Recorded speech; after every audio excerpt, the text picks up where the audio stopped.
Good morning, my friends. Welcome to today's training and getting clarity. Today we're going to be talking about the first iteration of what's called the S.A.D cycle. The S.A.D cycle is the relationship experience we have with narcissistic codependent interactions. It's an acronym that stands for seduction, abuse, and discard. Those are the three phases of that kind of relationship.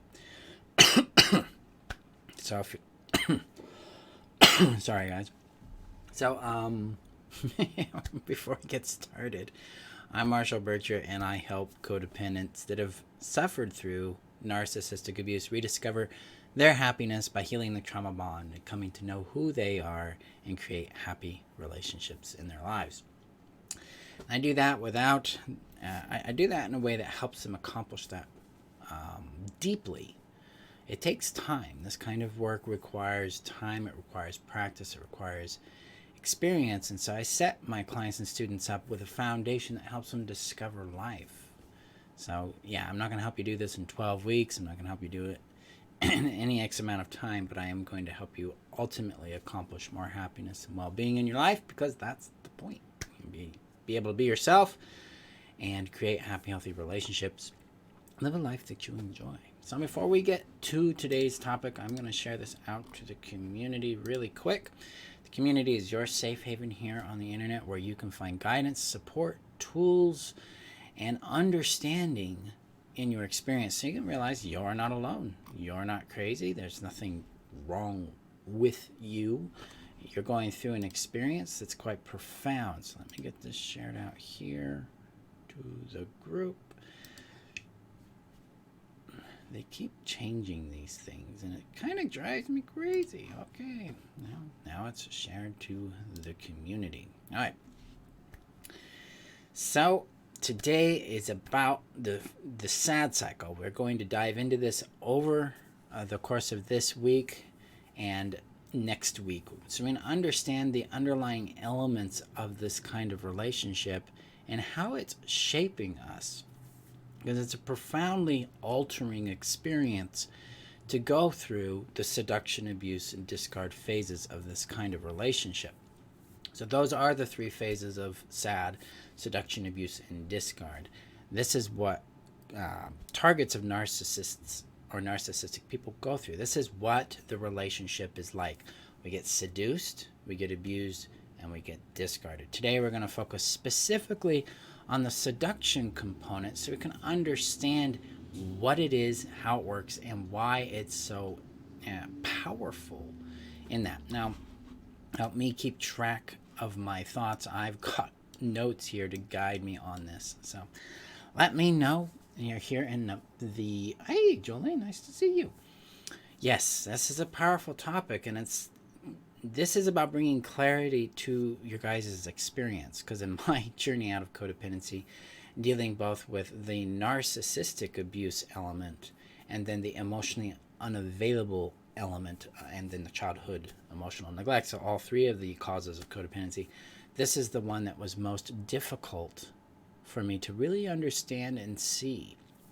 But it's also the one that I have the most expertise in. It's one I help you guys work out by healing the trauma bond, which is all about what I'm all about. It's what we do. And so let's get to it. So seduction.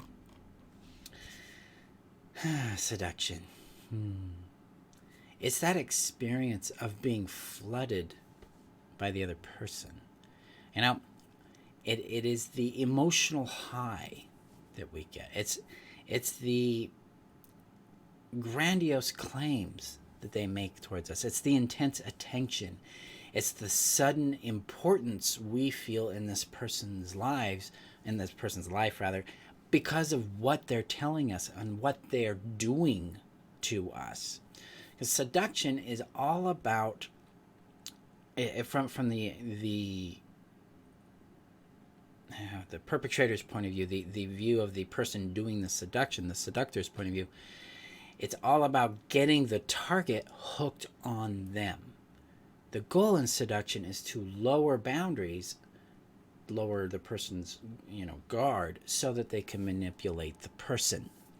So seduction is a phase where the narcissistic person targets a specific individual for what's called fuel or supply. Now, supply is whatever inflates the sense of importance and existence and reality of the narcissistic person. It makes them feel good. It gives them a sense of power, gives them a sense of meaning and identity. And this is where that vampiric, draining experience happens for the target, for the codependent. They like to, the goal of seduction is to enmesh you with them. So there's 4 key elements to seduction when it shows up. Seduction, first of all, it's intense. And this intensity comes in through the kind of attention they give you through gifts, through words of affirmation, through praise, through giving you lots and lots of their time, lots of their affection, lots of their energy. They're spending every second they have with you. This is the intensity element of it. And for us, for the codependent, this is overwhelming. But it's also extremely deeply validating. Like, wow, this person likes me. This is what I've been looking for all my life. This feels real. This feels familiar. This feels important and very significant to me. It's also, this component is what starts to shape our brain. It starts to create what's called a reference point. This is going to become extremely important when we get through the other phases. But this seduction experience of all this intense attention and affection, time and gifts, shapes our reference point of this person. This is what we begin to think is real about them. This is a critical component when we look at the love addiction or trauma bond cycle, because this is what this is. And it's this reference point is what our brain wants to get back to when we start entering the abuse and discard phases of this relationship cycle. So first of all, it's intense. It's intense in the energy, the attention, the gifts, the praise, the affection, all of that. This triggers that intense sensation of euphoria within you, where you begin to believe that the things you've always wanted are actually happening. The fantasy you've carried about being rescued or being loved or finally being seen and valued and so deeply wanted and loved starts to come true. So that's extremely powerful and convincing for us. Yeah, it's about making identity to feel good. Yeah, they want to feel good about them. They want to add to their image. They want to add to their sense of importance and validity in their world. So it's really about them aggrandizing themselves. The second component with seduction is that it is grandiose. They make claims that don't make any sense to the situation. Like, I already know you, but yet you've known, you two have been interacting for 3 days. They want to marry you, and they've known each other for a week. They claim to understand what you need and want. They barely know your name. You barely know them. This grandiose verbiage they use, and most of the time it's verbiage, or there's really lavish gifts, very expensive gifts, vacations, they pay off debts, they buy you expensive things, that kind of thing, tends to feed into the fantasy the codependent has of being wanted, of having the one person out there that makes them whole, that completes them. So claims about being the twin flame, being the ascended one, this is the one relationship, you complete me kind of things, they're destined to be together, is very dangerous, because it seduces us into believing that our fantasy about being incomplete and being made whole by another person is real, and we go for that. We fall into it because part of us is aching for this sense of completeness, because what we're really dealing with internally is unmatured attachment and identity. So when someone comes along and says, hey man, you complete me, you're like, I found that missing piece to my life, found the missing piece to who I am. We get into the Jerry Maguire thing of like, you complete me. It's very grandiose, and it's a very overloading to the codependent or to the target. And we become deeper and deeper lost in the fantasy and euphoria of this. Seduction's also enmeshing. They want to escalate things quickly. They want to move very quick to marriage or some sort of escalated commitment. They want to entwine finances. They want to get to the sex quick. They want to move in quick. The reason why they want to enmesh quickly is so that they can reduce your ability to leave. They want to reduce your ability to exit, to get away, to change your mind. They want to seal the deal so that they can get as much supply out of you as possible and then put controls in place to keep you where they want you to be, because they're coming from the benefit-centered relating model, whereas you're the cookie and they want their cookie when they want it. So they want to secure that quickly. A lot of times, depending on the person you're dealing with, this can be really quick. Like I've seen marriage be proposed in a week with these types of people. I've also seen that they might do a slow warm, like a frog in a pot. They put it in the cold water and they slowly warm up the water until it's boiling, and then Mr. Frog is dead. They can do that too. But there's really significant signals coming along the way there. Like on the first date, they want to just press to have sex, or they want to press for more time and more commitment right now. They might be talking about your future together, and you've only known each other for 48 hours, that kind of thing. They might ask for money. They might ask for time in your place. Hey, can I stay at your place? I'm just having a hard time right now. And they end up staying there for weeks or months. They might ask you to spot them a few hundred or a few $1,000 to help them out. Very common, especially with the more covert, weak kind of narcissists. The more grandiose types tend to want to be flashy and wealthy, and so they're going to do things for you that then they feel obligate you to give them certain things, so it becomes transactional. These kinds of things are about enmeshment. They're about controlling you and getting that commitment up fast. The reason why, again, is because they want to secure the supply. The other reason is they can't hold the facade very long. So they've got this mask they've put up. I call it the glowy thing. They're dangling that glowy thing out there with the seduction and showing up in certain ways and behaving certain ways. And you're just kind of like, oh, wow, that glowy thing. But they can't sustain the glowy thing, and they know it. So they've got to close this deal fast so that when the facade fails, you're already in a position where it's extremely difficult for you to exit. That's the goal. They want to keep their supply close. Hey, Lauren. Yeah, I hear you.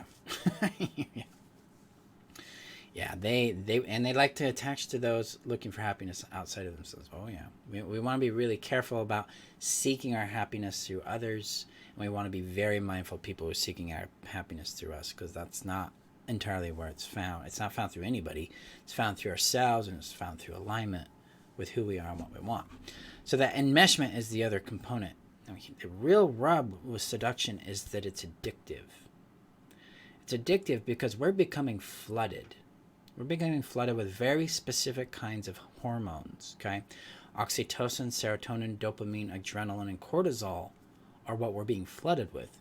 This creates a chemical binding in our experience to the person. We become physiologically addicted to their attention because it's let's see, I want to phrase this differently. This happens because we have largely grown up in a neglected state. Okay, so we look at this like a desert.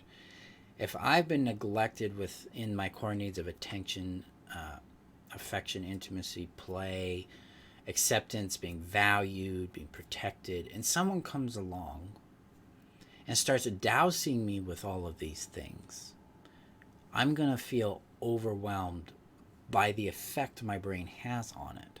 Because when you're starved for a specific emotion, you're wandering in a desert.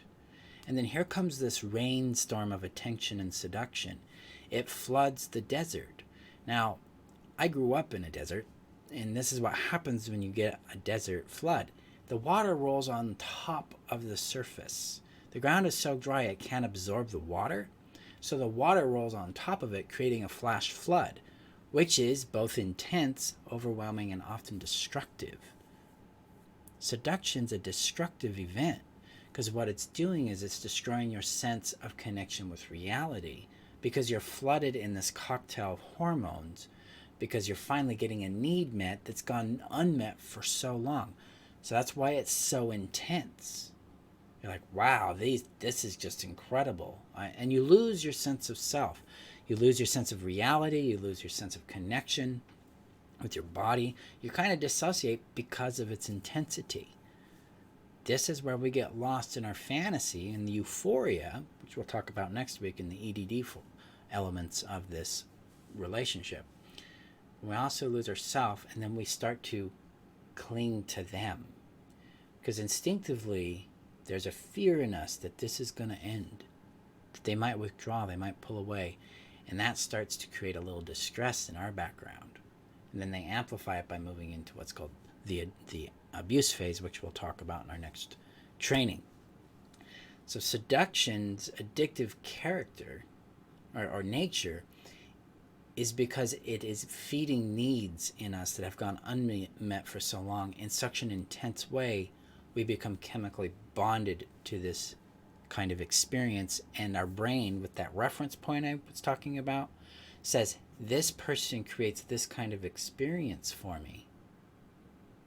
So if I want to feel these things, I need to keep this person. And that's our trap. That's where we're really lost. That's where we lose ourselves. Now, this can happen to anyone, especially people who have had emotional neglect in their world or have not encountered this before and get hooked on the high. It's a really important thing to realize that if you've gone through this kind of experience, it's not because there's something wrong with you. It's not because you're a lack of intelligence. A lot of times my students are like, how could I be so stupid? It's not about intelligence. It's about attachment. It's about intrinsic needs we have that got activated in a really powerful way, and we didn't know how to keep ourselves grounded, much less put this in check. We were swooned. Now, we are groomed to kind of expect and respond to this. The Disney effect is one of those examples. We're taught to kind of expect this kind of thing, especially if you're a woman. You're taught to, this is how men show up. This is what's supposed to happen. We see it in romantic movies. We see it in reality TV. We see it in our media, in our books. We get hooked on the high. We think the high equals love. We think intensity equals love. We think the euphoria is the state we need to be in order to have a healthy, thriving, fulfilling relationship. And that's not the case. But seductive, narcissistic individuals rely on this in order to exploit us for supply. So the goal of seduction for them is to get more power from you, more energy from you, more importance, to inflate their sense of importance and grandiosity and make them look a certain way. For the codependent, the element in seduction is the euphoria. It's this joy that I'm finally seen and valued and somebody actually likes me. And it's this kind of person that likes me. Wow. It tends to validate our fear of being unwanted, unlovable, and unworthy by comforting us, by saying someone else can take care of that for us. And that's where we get trapped even deeper in our fantasy. Because fundamentally, no one completes us. We complete ourselves. Yes, thank you, Jolene. Yes, our sense of self and needs. It's really driven from needs, and it's driven from unmet attachment and unmet identity. So there's needs, identity, and attachment. Attachment's the conduit in which needs are met and identity is discovered. So they all have a very important relationship to each other. Now, how do we get out of this? Well, this is what the Heal Yourself strategy is all about. Because in this course that starts on the 22nd here in February, and if you're watching this after that, it's open for enrollment year-round, so you can jump in right now and get this started. The goal here to get out of the impact of seduction is to connect back to our safety, our reality, and our self. And that's what the Heal Yourself strategy helps you accomplish. So I just mentioned those needs, identity, and attachment. we address those things in a way that help us meet those things and develop those things in healthy ways that make us immune to seduction. Because when we have a strong anchor in who we are and we have healthy means of getting our needs met, and our needs are being met, so the desert isn't dry anymore, but it's nourished, it's moist, it's got water and plants are growing and things are alive. It's no longer a desert but more of an oasis. We don't need the seduction because there's nothing they can give us that would pull us out of ourselves, because we already have it. And then we can see it for what it is. I remember this switch in my journey where I realized, like, oh, I know what you're doing. I don't like that. Because suddenly the euphoria isn't fun. It's painful. It's terrifying. You're like, you want, get away. And we start to find that healthy people don't do this. In fact, they do other things. They're like, hey, I just want to get to know you. It's a slow emergence of connection with healthy people. They're interested in discovering who you are so that they can assess whether or not you're a good fit for them. And you're doing the same. You're assessing whether they're a good fit for you. It's a gradual process. That doesn't mean there is passion. That doesn't mean there's a lack of passion or chemistry or joy or even limerence in it. But it does mean that we're very conscious about these emotions in us, and we're conscious that they don't denote the truth of the relationship. We know that they're just an experience that we're having as part of it, but it's the patterns of behavior and how the relationship is adding to our well-being and happiness, or how it's taking from it, that define the healthiness of that relationship. So that's the other side of seduction, is sobriety. It's clarity about what's going on and consent into it, because we're not being bombarded constantly by grandiose, intense, addictive things that want to enmesh us with them. Instead, they're respecting us. They have their own life. They're separate individuals. They're doing their own thing. So my friends, if you're dealing with the seduction element of this, or you've gone through it and you're still wrestling on how to get free of this, or you want to go deeper in your healing, the Heal Yourself strategy is how you can accomplish that. We start February 22nd. After watching this again after February 22nd, it's open for enrollment. The link is above on Facebook, below on YouTube. Join us, and I will guide you in how to restore your sense of safety, sanity, and self back into your life, so that you can meet your needs in healthy ways through safe attachment, and that you can come to know who you are, and then you can begin to love and live who you are. So there we go, my friends. Let me know your thoughts in the comments. Thank you guys for sharing your comments there too. I appreciate you. Remember that you're worth knowing, loving, and keeping, and I will see you in our next discussion, which will be talking about the abuse phase of the seduction, abuse, discard cycle. Okay. Have a great day. Be safe out there. Bye-bye.